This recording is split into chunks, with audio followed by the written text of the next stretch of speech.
नमस्कार बंधु माने आजिर रेसिपी होची सुजी रे तैयारी लड्डू। घरे थिबा किछिटा जिनस रे एही लड्डूटी आमे बनै परिबा। ताहा भी बहुत सहज उपाय रे आ बहुत टेस्टी आ हेल्दी भी हेई थाए। चलंतु रेसिपीटी स्टार्ट करिबा। जदि मो चैनल रे नुआ अछंती ताहले चैनल को सब्सक्राइब निहाती करंतु। पाखरे थिबा बेल आइकन को भी दबाई दियंतु जहा द्वारा मोर सबु नोटिफिकेशन आपनक पाखरे पहुंची परिबो। Welcome to my channel Rosei with Sarita. Suji laddu बनैबा पई मु एठी प्रथमे गोटे कप सुजी नेछि। मु एठी पूरा सरू वाला सुजी नेछि। गोटे कप सुजी पई मु एठी गोटे कप रु टिके कम सेथिरे ही मापिकी मु एठी चीनी नेछि। एठी अल्प किछि बादाम, अल्प किछि काजू, अल्प किछि किसमिस, गोटे नड़िया को मु कोरी नेछि। प्रथमे गोटे कढ़ई रे किंबा पैन रे 2 चम्मच देसी घियो देबा। घियो भल से गरम हैला परे सेथिरे आमे काजू बादाम किसमिस को भाजी नेबा।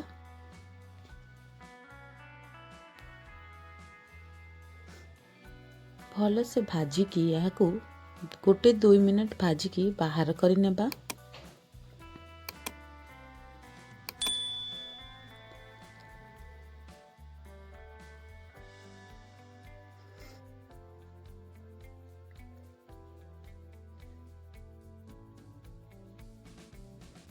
सेथिरे ही आमे सुजी को पके देबा।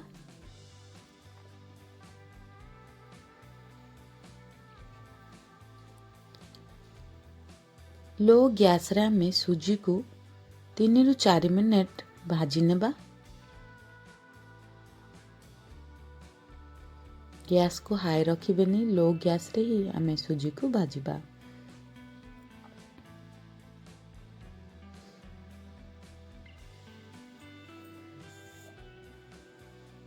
एठी अल्प भाजी आसिले सेथिरे नड़िया को पके देबा।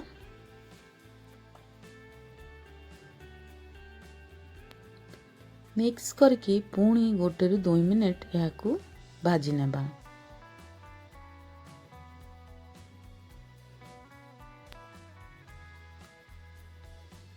एठी गोटे रु 2 मिनट हे गलानी सेथिरे आमे चीनी को पके देबा।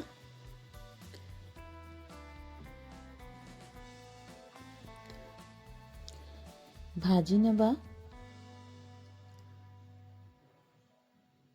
कम से कम यह को आमे 4 रु 5 मिनट पुणी भाजी नेबा। सेथिरे आधा चम्मच गुजराती गुंड ऐड करिबा।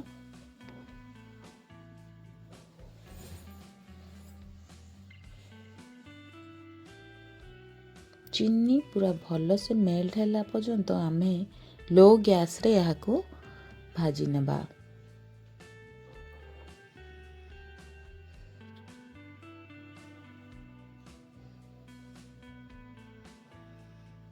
सेथिरे आमे क्षीर ऐड करिबा। 3 रु 4 चम्मच सेथिरे आमे क्षीर ऐड करिबा जहा द्वारा लड्डू रो टेस्ट भल आसीबो। आपण यह जगह रे पानी भी ऐड करि परिबे। सेथिरे भाजी रखिथिबा काजू बादाम को पके देबा। पुणी 2 रु 3 मिनट यह को भाजी नेबा। एठी भल से मिक्स ही आसिलानी। गैस को बंद कर देबा। अल्प टिके गाढ़ालिया हैला परे आमे गैस को बंद कर देबा। गोटे थाली को बाहर करि नेबा। अल्प गरम नहीं आमे यहाँ को लड्डू को बनै नेबा। ठंडा हेले हेबनी सेति पई आमे अल्प गरम रे ही लड्डू को गड़ी नेबा। एठी देखंतु मो हाथ रे बनै नोछि। सबु आमे एमिति ही लड्डू को बनै नेबा। ଥରେ ଏହି ରେସିପିଟି ନିହାତି ଟ୍ରାଏ କରନ୍ତୁ। ପିଲା ବଡ଼ ସମସ୍ତଙ୍କୁ ପସନ୍ଦ ଆସିବ। ଆଜିର ରେସିପିଟି କେମିତି ଲାଗିଲା କମେଣ୍ଟ କରିବାକୁ ଜମାରୁ ଭୁଲିବେନି। ଯଦି ଚ୍ୟାନେଲରେ ନୂଆ ଅଛନ୍ତି ତାହେଲେ ସବସ୍କ୍ରାଇବ୍ ନିହାତି କରନ୍ତୁ।